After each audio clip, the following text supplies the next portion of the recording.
Hello guys, how are you doing? My name is Jeff Dennis, your career teacher. In this video today, I'm going to teach you how to use because and if in English. Don't forget guys, too, in this video, I'm going to use two languages, English and Creole, because I have a lot of students who wants to learn Creole. Okay, let's go.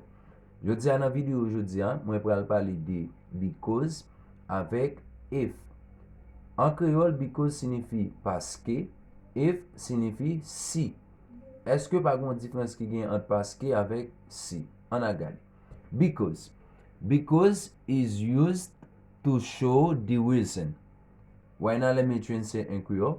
Yo di yo utilize because pour montrer yon raison ou bien pour faire passer yon raison. Yo di we can combine two sentences with because introduces the reason for a situation. Yo di yo utilize ou capable combiner le tout avec deux phrases because là pour introduire une raison avec nan yon situation. OK? Number 3.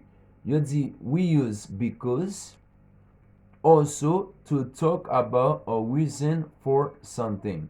You utilize because pour parler à propos de yon raison de yon bagay. Something vle di bagay. Number 4. We can use the because to link things together. We can use because to link things together. Yo di yo utilize because a tou pou yo kole de bagay ansam. Example, yo di she usually eats at home because she likes cooking. Why not let me translate in Creole for you guys? Yo di kon sa, e kom si gen habitude manje la ka li paske li reme cuit, bien reme fe manje. Ok, koun ya nan val pale de if. If, we use if guy to talk also about conditional. Okay, when we have a conditional, you can use if. Okay, guys, you see if we use it to express a strong condition. You di yo utilize if la pou yo parle de yon kondisyon ki fo. Ok, lesa ma pale de yon kondisyon. Number 2, we use it to talk about an imaginary situation. Yo di kon sa, yo utilize if la tou pou yo parle a propos de yon imaginasyon de yon bagay. Lesa li gen yon probabilite. Lesa tou depi mwen yon probabilite, yon kondisyon, mwen ka di if. Nan lot ti video kap vini an, mwen pral pale de futur avec if. Mwen pral pale de kondisyonel tou ki genye avec if. Number 3, we can use it to form conditional. Okay, guys? I say, nou kapab utilize if pou nou forme kondisyonel. Once more again, guys, let me remind you the difference between because and if. We use because to show the reason. And also, we can use if to form conditional or to talk about a situation. Okay, guys, so I think you understand this course. If you would like to see more videos, don't forget to subscribe with my channel and also to leave a comment. Thanks, guys, for being watching my videos. Thank you so much. Hello, guys, how are you doing? My name is Jeff Dennis, your career teacher. In this video today, I'm going to teach you how to use because and if in English. Don't forget, guys, too, in this video, I'm going to use two languages, English and Creole, because I have a lot of students who wants to learn Creole. Okay, let's go.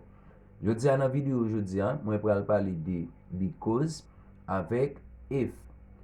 En créole, because signifie paske, if signifie si. Eske pa gon diferens ki gen entre paske avec si? An a gade.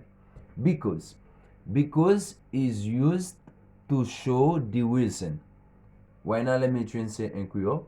Yo di yo utilize because pour montrer yon raison ou bien pour faire passer yon raison. Yo di we can combine two sentences with because introduces the reason for a situation. Yo di yo utilize ou capable combiner le tout avec deux phrases because là pour introduire une raison avec nan yon situation. OK? Number 3.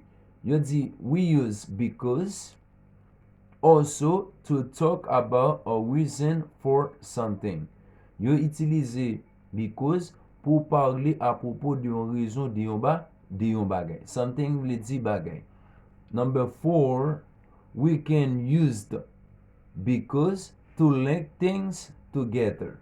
We can use because to link things together. Yo di yo utilize because a tou pou yo kole de bagay ensemble. Example. Yo di she usually eats at home because she likes cooking.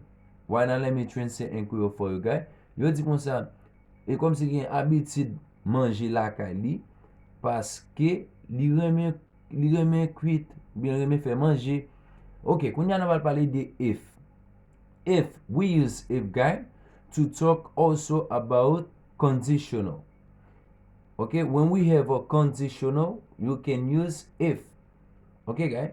You see, if we use it to express a strong condition.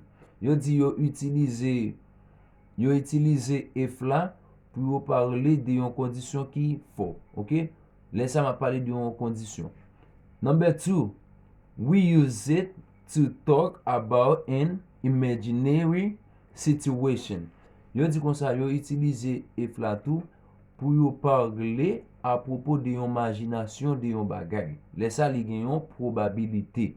Laisse tou debi mwen yon probabilité, yon kondisyon, mwen ka di if. Nan lot ti video kap vini an, mwen pral pale de futur avec if. Bien mwen pral pale de conditionel tou ki genye avec if. Number 3, we can use it to form conditional. Okay, guys? I say, nou kapab utilize if pou nou former conditionnel. Once more again, guys, let me remind you the difference between because and if. We use because to show the reason. And also, we can use if to form conditional or to talk about a situation. Okay, guys, so I think you understand this course. If you would like to see more videos, don't forget to subscribe with my channel and also to leave a comment. Thanks, guys, for watching my videos. Thank you so much.